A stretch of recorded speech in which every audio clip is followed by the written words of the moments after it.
Originalmente se refería a este sentimiento del nacionalismo como la persona que nace en un lugar y ya es de ahí. Pero es un concepto muy simple. Y a medida que se fueron dando los cambios dentro de estas nuevas naciones, muchas de ellas imperios, forzosamente el concepto de nacionalismo tuvo que modificarse y apelar a otras, vamos a decir, áreas o situaciones para que fuera comprendido y a su vez difundido entre los habitantes de estos lugares. Y partiendo de esa premisa es lo que yo les mandé en el texto. ¿Qué elementos se comenzaron a utilizar para construir este concepto nuevo de nacionalismo? Y apelar a varios elementos para que tenga sentido. Entonces voy uno y voy dos. Nación, pero ¿por qué pertenezco a la nación? Va a ser orgullo. Tiene que ver.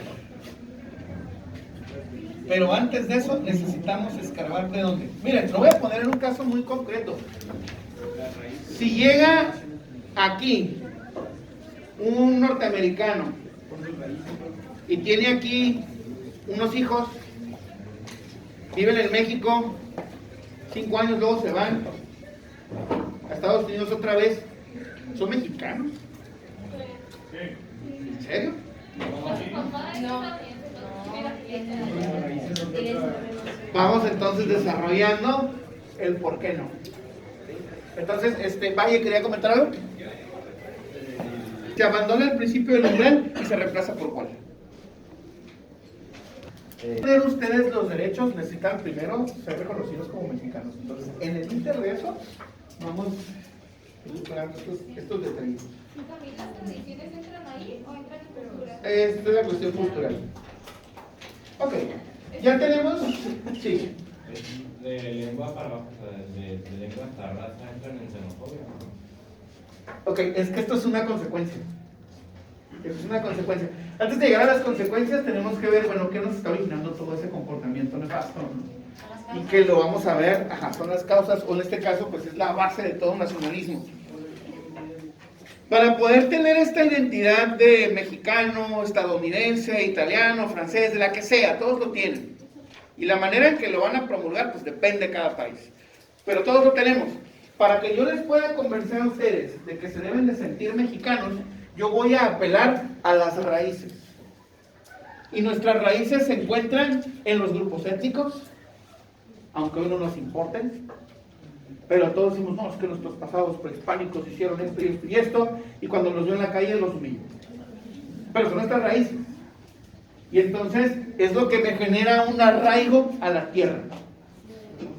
El hecho de que yo me remonte a los primeros grupos que le dieron todo este desarrollo a lo que hoy llamamos México, genera esta pertenencia a nuestra historia, porque no somos un pueblo nuevo.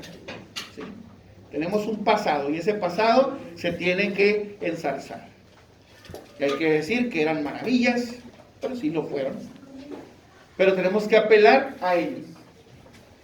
Y entonces vamos construyendo una historia, nuestro origen. Después tenemos que enfocarnos en la lengua, en el idioma, cómo nos vamos a identificar. Y para eso hay que estandarizar la lengua. La de nosotros el día de hoy, pues es el castellano, porque así lo decidieron unos conquistadores en el siglo XVI, a punta de espada, de pólvora. Y después fue ratificada esta lengua como la estándar de lo que hoy es México por un presidente llamado Benito Juárez, o Benito Pablo Juárez García, ¿no?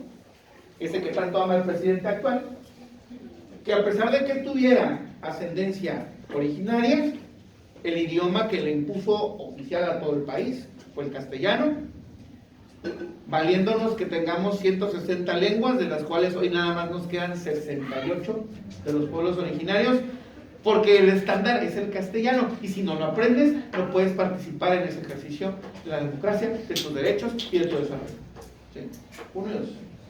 Eso no se le llamaba cuando imponíamos a otra persona para tener nuestro dominio de nuestra lengua, no se le llamaba etnia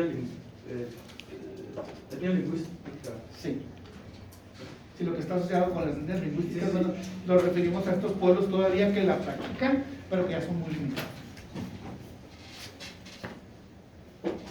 ¿Son parte de México? Sí. ¿Tienen la misma oportunidad de desarrollo? No. Porque la lengua es la primera barrera que tienen. ¿Sí? Se supone que actualmente México no tiene definida una lengua, ¿sí?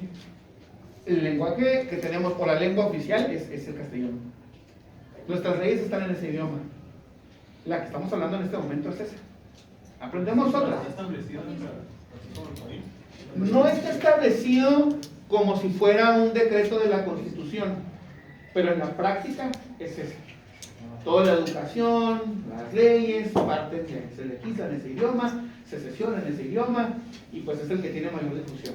Ahora hacen esta payasada de reconocer la diversidad de lenguas, pero sigue sin hacer nada. Ahí están, sí, vamos a identificarlas. ¿De qué forma? ¿Quién sabe? Pero el idioma que seguimos usando es ese. Creo que no puede llegar a un presidente que a partir de ahora todos van a hablar coreano, ¿no? ¿No pueden hacer eso?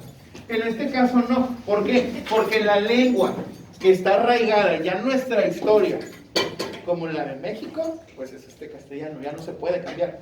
En un principio se tiene que establecer, por eso decimos que se estandariza. ¿Ustedes creen que en Irlanda todos hablan inglés? ¿No? De hecho, en el texto que les mandé viene una parte de la Liga Gaélica, que era un grupo que estaba formado para rescatar el idioma tradicional del pueblo de Irlanda, pero como estaban dentro del Reino Unido, les impusieron inglés. Bueno, Profe, entonces, al inicio todos hablaban el mismo idioma, o sea, el castellano, ¿no? de manera oficial, sí. Pero ¿de dónde surgieron entonces los acentos? Porque de estado a estado siempre hay un acento diferente, como dicen que los de aquí de Tijuana, Baja California no tienen un acento, pero pues realmente cada estado tiene un acento Sí diferente. tenemos. Viajen al centro y se van a dar cuenta que sí tenemos. Miren, es muy sencillo. Cada pueblo, conforme va aprendiendo esta lengua oficial, la pronuncia como puede. Entonces, hay algunos grupos que por la forma en la que ya hablaban, al momento de pronunciarlas, terminaron hablando cantaditos, como en el centro. Pero dentro de los pueblos del centro, también tenían diferencias en la forma de pronunciar las cosas. Por eso la manera en que hablan en el estado de Morelos, en la Ciudad de México, en lo que es Puebla, sí hay diferencias.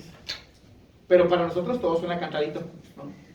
En el caso de los norteños, dicen que hablamos golpeado, porque éramos los grupos más salvajes. Y por eso terminamos aprendiendo el castellano así. Y ustedes viajan al centro y dicen, no me grite, ¿no? Cuando no lo hacemos. Pero esa es nuestra pronunciación. En el caso de Yucatán, que su idioma era el maya, al momento de aprender, por la forma en que pronunciaban, terminaron hablando como cortados. No lo puedo imitar porque no me sale. Pero sí se nota esa diferencia, precisamente por esta lengua que tenían originalmente, cuando se empalma la nueva, es donde nacen esos acentos. Y por eso tenemos toda esa diferencia, aunque todos manejamos el castellano. ¿Sí? Y lo mismo pasa afuera, ¿eh? Intenten hablar con un inglés, o vamos al caso de Estados Unidos, vayan con alguien de Kentucky, hablen con alguien de Boston, se quedan, no se les entiende por la manera de hablar rápido, hablar extraño, es igual. ¿Sí? Bueno, entonces, hasta aquí vamos bien. Vamos apelando a la historia, vamos apelando a una lengua, y quien no la hable es un salvaje. Y entonces ya es el otro. Ya no pertenece a esta identidad que estamos construyendo. ¿Hasta ahí vamos bien? Sí. Entonces cuando Benito Juárez, o sea, impuso eso de la lengua de México, es el español, el castellano,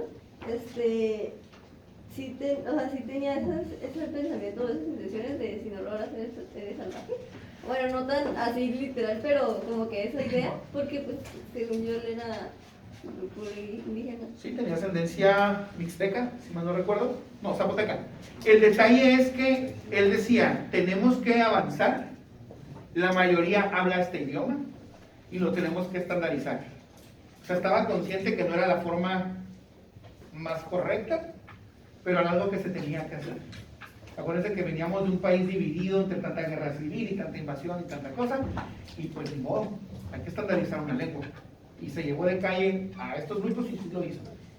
Pero en su tiempo, así como en el resto de los imperios, era algo necesario. ¿Sí? Bien, la otra es la religión. Acuérdense, lo vimos también en el caso mexicano, antes de la, o mejor dicho, después de la independencia, que es lo único que tenemos en común todos, las creencias religiosas. Entonces, todos los grupos que comparten esta concepción del mundo, lo vamos a integrar para que se sientan parte de ese espacio. Después hay quienes lo van sacando de los asuntos políticos, como ya lo hemos visto, pero en un primer momento se necesita. Por eso decimos que los mexicanos, hasta cierto punto, estamos emparentados con los irlandeses, porque son católicos, porque son peleoneros y porque les gusta el consumo de alcohol. ¿Dónde? Pero eso ya son estereotipos. En los católicos sí. En los valores sí. Son muy parecidos. Y la otra tiene que ver con el concepto de la raza. ¿Por qué surge este concepto de identificarnos por razas? Sí lo dice su texto. La raza tiene nombre y apellido. A ver, de manera general, desempolven conocimientos de biología. ¿Qué dice el planteamiento de Darwin? Bueno, no directamente así, pero habla de una cuestión evolutiva. Sí. La selección natural.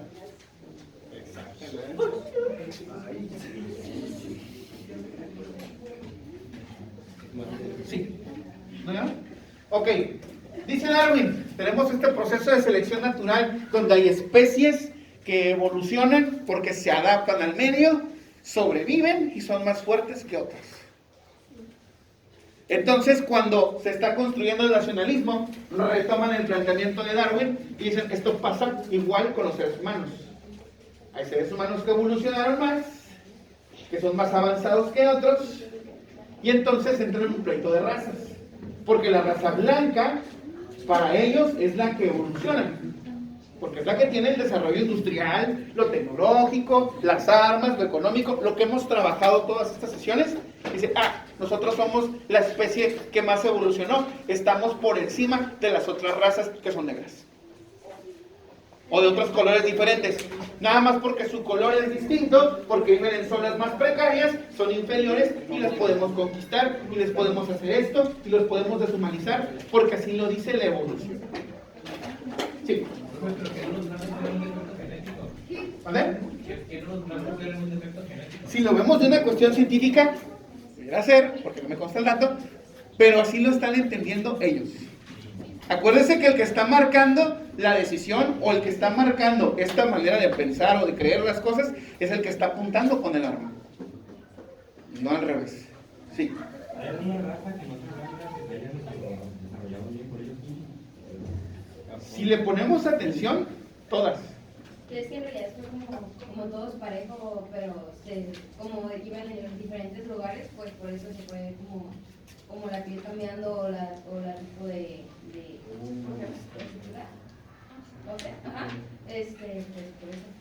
Si nosotros le ponemos atención, dependiendo de la zona en la que uno nace y el medio en el que está, es como se define la genética, el físico y el color y demás. Pero si hablamos de una cuestión intelectual, todas avanzaron a su manera. La cuestión es que la forma en que producen es diferente. Hay unos grupos que avanzaron tanto que no necesitaban la esclavitud. El problema es que los europeos sí. Y de todos son los más agresivos. Y por eso creen que esa es la que se tiene que copiar. Y por eso creen que lo que hicieron nosotros es rezagado. Y por eso es que decíamos en clases pasadas que necesitamos llevarles la civilización. Pero cada quien a su manera se desarrolló bien. Ahí está el caso de los pueblos prehispánicos. ¿Cuánto no tenían? ¿No? Trazo urbano, obra hidráulica, pensamiento matemático, pensamiento astronómico. Pero como no hablaban español o castellano, salvajes. Entonces, en este sentido, pues todos tuvieron esa capacidad. Ahora bien, con este asunto de la raza, vamos ahora sí a desprendernos a lo que me estaban mencionando al principio. Una de las primeras cosas que va a traer es la eugenesia. La eugenesia nosotros lo aplicamos de manera cotidiana cuando decimos, voy a tener una novia así, así, así para mejorar la raza. La eugenesia lo que busca es que solo se tenga descendencia entre las personas que integran un grupo con las características que se consideran perfectas. Por eso luego los nazis, cuando hablaban de la pureza de la raza aria, no aceptaban matrimonios interraciales o que los esposos o las esposas fueran judías o de una etnia que consideraran inferior, porque entonces los siguientes no iban a ser una generación fuerte. ¿Sí? Y entonces nace desde acá. Otra de las cosas que vamos a encontrar en el nacionalismo es la tendencia hacia la derecha política. El nacionalismo forzosamente está en la derecha en estos primeros años. ¿Por qué? Porque la derecha, recuerden ustedes, es el grupo conservador, el que no quiere mover nada. Y por consiguiente, el nacionalismo de esta época desprecia el socialismo. Todo lo que tenga que ver con socialismo está prohibido. ¿Por qué? Porque el socialismo es un movimiento internacional. Y permitir que exista socialismo en un país es abrirle la puerta a otros grupos para que lleguen migrantes y lo echen todo a perder. Así lo ven. No es pensamiento mío porque luego me van a funar en redes y podrán hacerlo por otras cosas, pero por esta no. Entonces es más pensamiento de los Estados Unidos, ¿no? De derecha. Sí. Y en México también, ¿eh? Aquí le llamamos PAN. Pero es eso. Se va hacia la derecha. Y entonces, que nace, ahora sí, xenofobia. Vamos despreciando y rechazando al extranjero, porque estamos nosotros defendiendo lo nuestro. Entonces, como en este año es necesario, o en este momento es necesario que estos cimientos sean fuertes, sí se tienen que poner exigentes, y de la xenofobia se desprende otra cosa asquerosa que se llama racismo.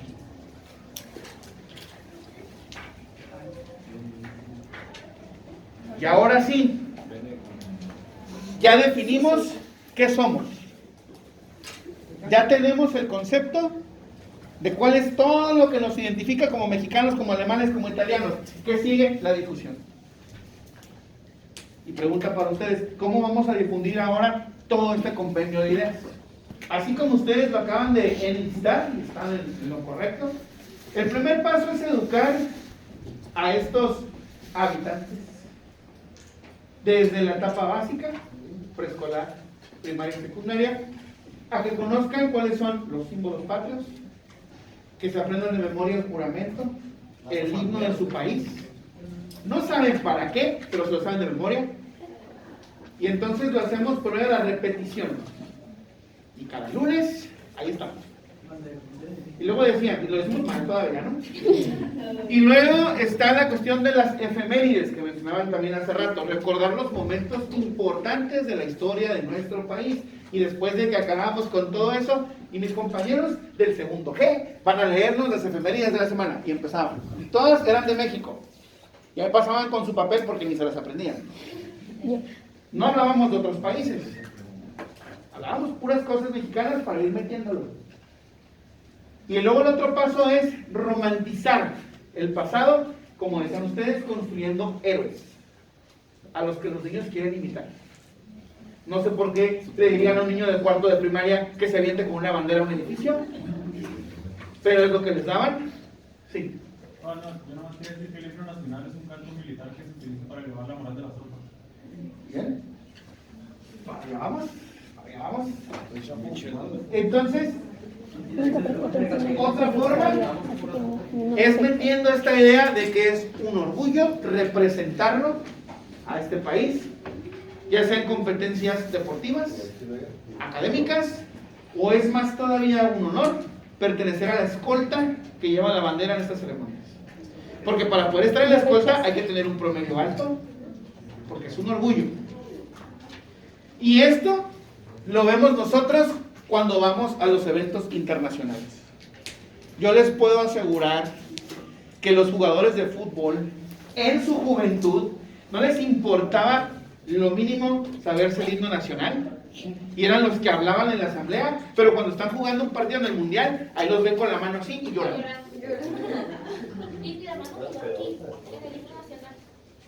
Y en el caso, y esto lo retoma, esto lo hace más claro los gringos, los que están haciendo esa panchota.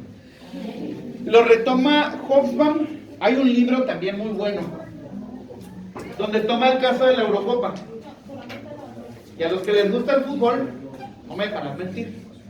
Cuando se hace la Eurocopa, lo que se documenta es que hay un fuerte nacionalismo entre los países participantes, precisamente europeos, a tal grado que los fanáticos de estas selecciones se ponen de acuerdo para en espacios fuera del estadio agarrarse a golpes para demostrar cuál es la barra o el grupo más fuerte. Y empezamos a ver las noticias de que no, pues que los fanáticos, siempre son los ingleses. Los ingleses se encontraron, o también locos que son los rusos, y se agarraron a golpes en las inmediaciones de tal estadio. Y está documentado porque eso es nacionalismo, a final de cuentas. Y eso también se ve en los clubes insignia de estos países, donde se les ocurre llevar a un extranjero a jugar. Y estoy volteando a ver al Real Madrid. Cuando llegó Hugo Sánchez, de Indios nos lo bajaron. Estoy hablando de no me acuerdo en qué equipo estaba, cuando llegó Mario Balotelli, que le empezaron a aventar plátanos.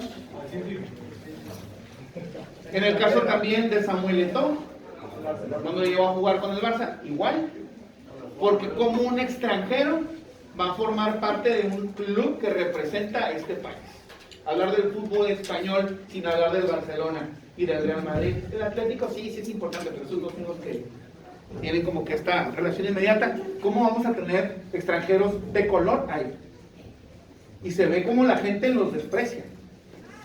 Y ya cuando empiezan a demostrar que son unos genios con el balón, ahí sí ya se quedan calladitos, ¿no? Pero siempre en ese primer encuentro está y se ve ese repudio. Y se usa su origen como un insulto.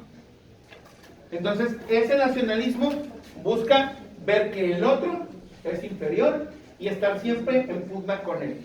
Ahora, ¿yo ya los convencí? Sí. Correcto. O sea, el Real Madrid pues escucha mucho brasileño, ¿no? O sea, y, o sea, pero ¿por qué?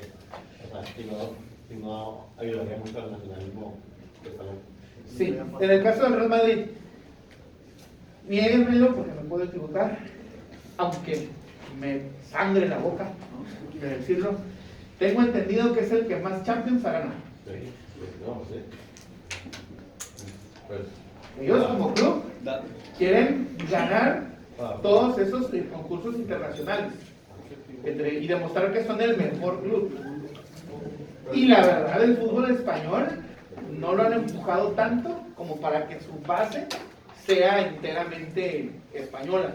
Por eso hay que traer talento de otras partes. Aunque a la gente a veces no le guste, su equipo siempre va a ganar. Volvemos a ver en el caso mexicano, están las Chivas, ¿no? 11 muertos mexicanos que no ganan nada a veces, ¿no? Ni modo, le voy a ese equipo, pero la filosofía es esa, es un equipo nacionalista. Aunque ya algunos son naturalizados para eso, pero sí. En el cine, cuando Yalitza Aparicio salió en la película de Roma, empezaron a hablar sobre sus rasgos y cómo una persona indígena podía llegar a ser como una actriz. Así que creo que ganó, no sé qué premio ganó, pero sí fue muy interesante. Así es. Entonces, desgraciadamente, todas estas conductas negativas, que lo único que hacen es impulsar el desprecio a los otros, vienen de ese nacionalismo. Porque el nacionalismo lo que busca es convencerte de que te sientes orgulloso. Ya que te convencí, puedo hacer lo que quiera contigo.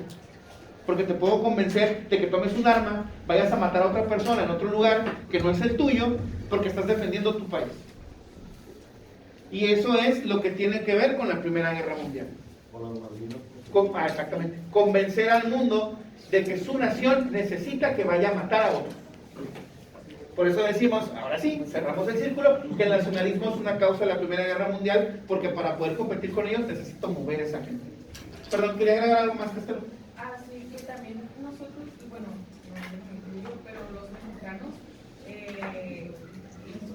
llegamos a insultar a otras razas indígenas porque no estamos acostumbrados a verlas, porque ya estamos como muy, como la belleza la hacemos como ver como si fuera de otro país, pues no aquí es mexicano.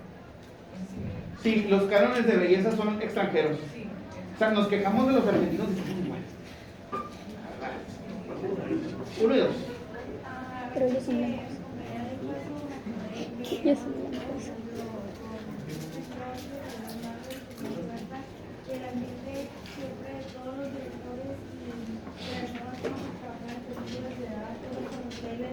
Trabajador de casa o de criminal o ese tipo de cosas, y ahora cuando ven en una película como es una película extranjera, no se lo creen y como que dicen que no debería estar ahí, o le sacan un montón de defectos a su personaje, nomás porque le dan luz indígenas.